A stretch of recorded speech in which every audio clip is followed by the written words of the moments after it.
Alhamdulillah, Alhamdulillahirabbil alamin, wassalatu wassalamu asrofil anbiya'i wal mursalin wa ala alihi washabbihi ajmain.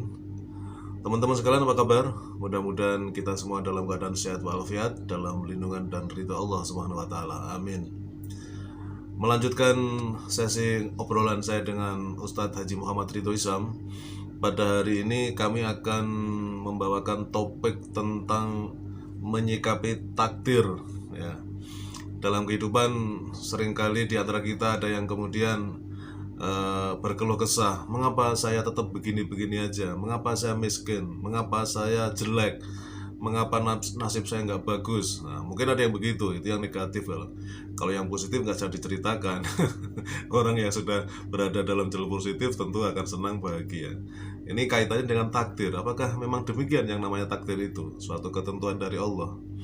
Lebih baiknya kita tanyakan kepada ahlinya, ya. Mari kita dengarkan obrolan saya dengan Ustadz Haji Muhammad Ridho Isam. Mari. Assalamualaikum warahmatullahi wabarakatuh. Waalaikumsalam warahmatullahi. Apa kabar Ustadz? Alhamdulillah baik-baik saja. Syukurlah. Melanjutkan perbincangan kita kemarin Ustadz. Kali ini kita ingin mengangkat sesuatu yang tentu juga sering terjadi pada banyak orang, terkait dengan takdir. Ya. Ada yang kadang-kadang kemudian dalam tanda petik ngerusulullah lah, atau berkeluh kesah. Wah, gimana sih Allah itu? Soal sampai Allah pun disalahkan lah gitu kira-kira ketika dia menerima suatu ketetapan yang tidak menyenangkan baginya. Kita bicara tentang takdir, barangkali Ustadz lebih komprehensif menjelaskan, monggo.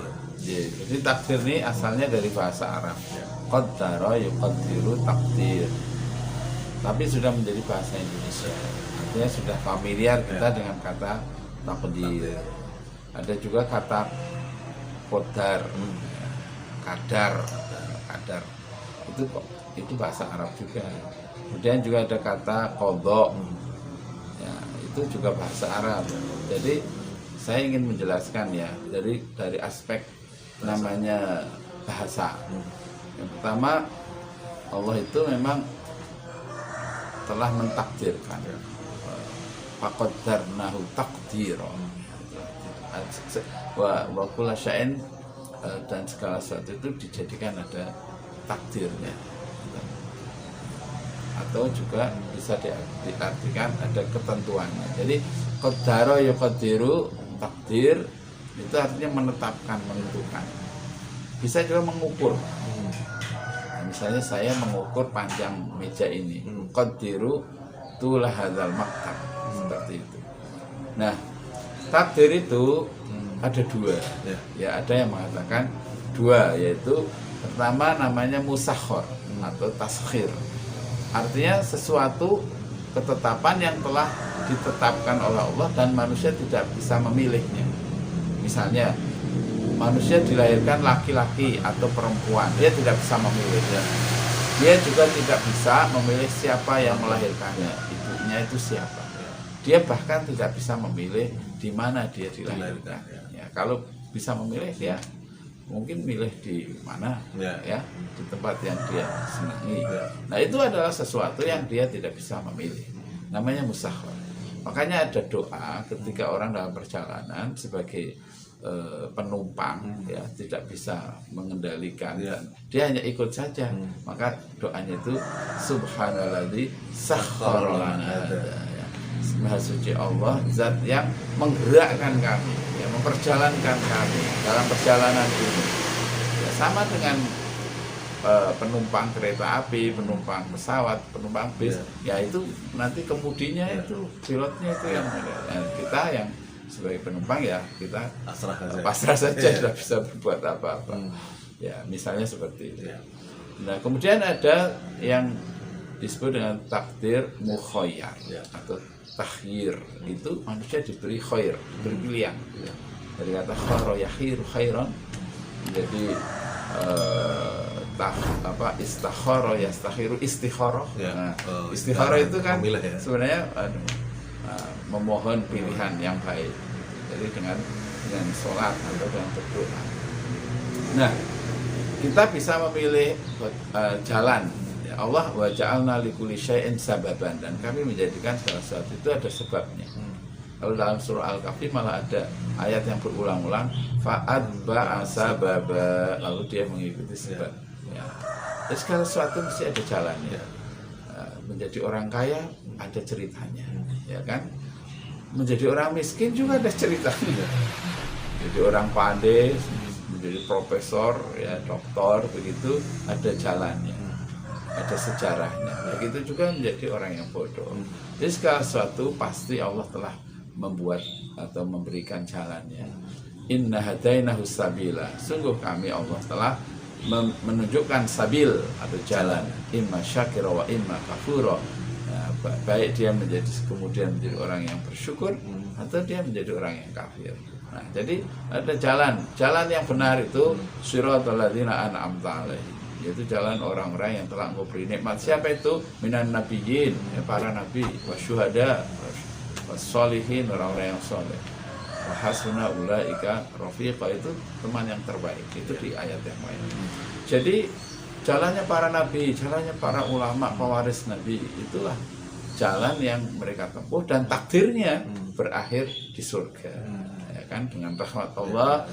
Nah, karena ketaatannya, karena keimanannya, mereka akhirnya kemudian dimasukkan ke dalam surga sebagai balasan atas ketaatan, balasan atas usaha yang mereka lakukan selama di dunia, memilih jalan yang benar. Meskipun jalan yang benar itu, jalan yang baik itu tidak populer, istilahnya. Meskipun jalan yang benar itu justru dijauhi lingkungannya. Ya katakanlah kalau seorang bekerja di kantor, gitu ya, mungkin ada yang betul-betul sesuai dengan jalan yang benar, aturan yang benar, tapi dia bisa disingkirkan ya ketika kantornya tidak baik, ya. Tapi sebaliknya, kalau kantornya baik, ya orang-orang yang tidak baik bisa tersingkir.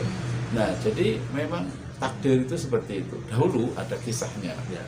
Umar itu pernah dalam perjalanan akan mendatangi satu daerah, lalu mendapat informasi kalau di situ banyak wabah menular. Lalu Umar memutuskan untuk tidak masuk atau tidak melanjutkan ke situ. Nah, sebagian dari sahabatnya mencelanya, apakah engkau menentang takdir? Apakah engkau tidak mengakui takdir Allah? Lalu beliau menjawab, kurang lebih, ya, saya tidak hafal betul kalimatnya, kurang lebih ya kita berpindah dari satu takdir ke takdir yang lain. Ya, kalau terus ke daerah itu takdirnya ya terkena wabah karena itu menular. Tapi kalau kita mengalihkan rute tempat lain, menghindari, maka kita dapat takdir. Itu takdirnya selamat. Tidak kena, takdirnya selamat, tidak kena wabah. Begitulah kira-kira takdir. Kemudian terkait dengan takdir ini, apa ada relevansi dengan istilah muhasabah, ya, dalam arti mengoreksi diri, membaca diri ketika kita dalam perjalanan kehidupan ada sesuatu yang mungkin kurang pas, yang kurang menyenangkan kita, tidak sesuai dengan harapan kita. Apakah memang demikian? Ya, harus selalu begitu.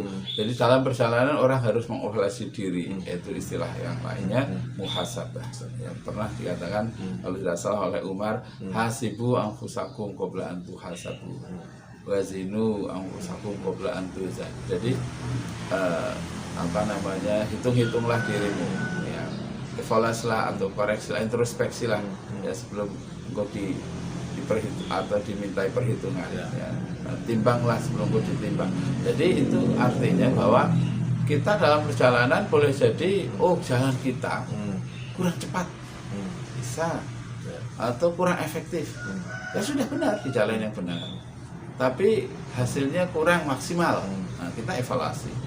Bisa juga evaluasi itu atau kritikan itu datang dari saudara kita, orang-orang yang berada di dekat kita, yang bersama-sama dalam perjalanan itu, ya kan? Nah, itu bisa. Jangan sampai seorang itu kemudian dalam perjalanannya tersesat. Ya, tapi dia bersikukuh, pokoknya ini jalan yang benar, ya, saya suka jalan ini, padahal jalan ini menurut orang lain itu sudah keliru, sudah tersesat. Maka nasihat itu penting, ad-dinu an-nasihat. Begitulah Rasulullah mengatakan agama itu adalah nasihat. Ya, nasihat itu artinya bisa ketulusan, kepasrahan. Tapi nasihat juga bisa diartikan adalah pemberian nasihat atau tausiah di jalan yang benar. Nah, jadi seorang itu setiap hari dia harus mengevaluasi diri. Ya, pagi ini misalnya atau malam hari ya sebelum dia kemudian beristirahat, dia menghitung-hitung amalan yang telah dilakukan pada hari di mana dia melalui hari-hari itu. Setiap harinya mungkin dia ada perkataan yang kurang tepat atau mungkin ada tindakan yang salah dan lain sebagainya.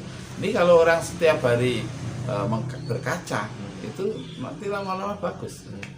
Tapi kalau tidak pernah berkaca atau tidak pernah mau mendengar nasihat, kritikan, ya mungkin sebenarnya dia sudah menuju jurang, ya, tapi dia mantap, atau sebenarnya sudah buruk rupanya, ya, tetapi dia merasa masih hebat. Ya. Nah, disitulah manusia itu dikelabui oleh hawa nafsunya, dikelabui oleh setan, karena dia mengikuti hawa nafsunya. Baik Ustadz, sebagai penutup, ini berarti juga ada relevansi dengan apa yang sering kita dengar bahwa orang yang beruntung itu adalah bahwa hari ini lebih baik daripada yang sebelumnya itu ya. Bagus, sementara orang yang tetap saja itu termasuk rugi. Karena kehabisan. Nah, kalau lebih jelek celaka. Itu betul ya? Iya betul, ada ungkapan itu. Mangkana yaumuhu khairan min amsihi fahuwa rabihu. Mangkana yaumuhu misla amsihi bahwa maghbun. Mangkana yaumuhu syarron min amsihi bahwa mal'un. Jadi memang benar, di hari ini harus lebih baik itu. Kenapa kok kita bisa mengatakan hari ini lebih baik? Karena kita melakukan perbandingan dengan hari kemarin. Misalnya hari kemarin tampangnya kita sedekah Rp1.000. Ya. Hari ini Rp5.000, berarti jelas lebih baik dari segi kuantitas. Kalau kemarin agak pamer disebut-sebut, sekarang tidak, berarti ini secara kualitas lebih baik dan sebagainya. Jadi memang seperti itulah hendaknya manusia, termasuk dalam hal ilmu pengetahuan.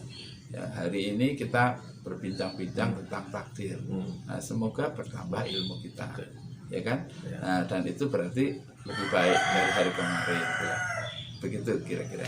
Baik Ustadz, terima kasih atas penjelasan yang luar biasa. Mudah-mudahan menjadikan suatu hikmah dan menambah wawasan kita semua. Terima kasih. Assalamualaikum warahmatullahi wabarakatuh. Waalaikumsalam warahmatullahi wabarakatuh.